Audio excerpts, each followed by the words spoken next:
Nā he kuru tetenga reo e whakahaere hia ana e te iwi o Ngāti Kahungunu.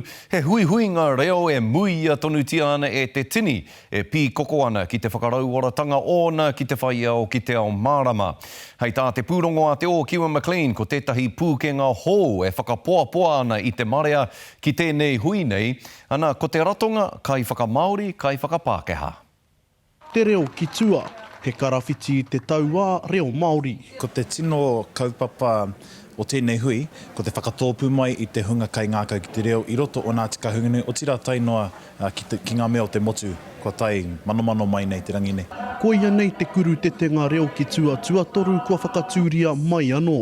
I tēnei tau kua tōia mai tētahi hunga, hei whakamaori, hei whakapākeha anō hoki, i ngā kōrero āmatawā. Kuira te kōrero a ngoi, kuira anō ki tāku kōrero ki a tātou ki te kōrero. That's what Ngoi said, and that's what I'm going to say to us this morning. Ko taua rautaki a mātou, ko te kakume mai te hunga, kāri te mohe ki te reo. Ka mutu mā rātou tēnei kaupapa. He whakakahake i ngā taua reo kei waho kei te hapori, engari mā taua hunga. Te hunga kei waho e titiro mai ana he hā te mahia e nei nei.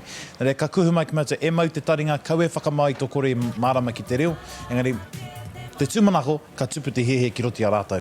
Me te hako ia tonu te take i haere mai ai etahi. Has that been helpful? Oh, aira, kia hau, e taringa turi au.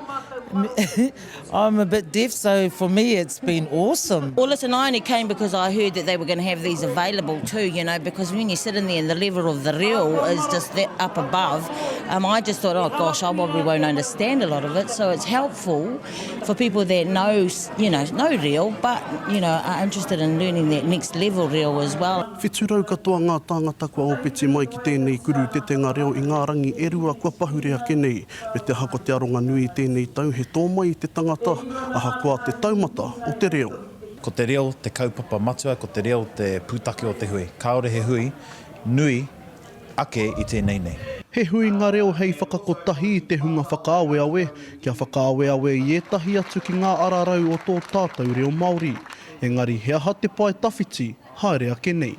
Ko taku wawata, he wā tōna ka tū nei hui ki roto i ngā kāinga o Kahungunu, mai te wairo ki te wairarapa, kia ono i te tau.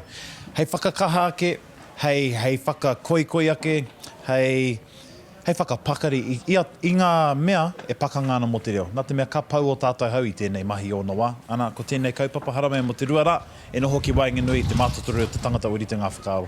Hei te rā nei hiki ai te kaupapa nei, ka mutu e ke ana te kōrero, ko Kahungunu e ke nei. Te o Kiwa McLean, te karere.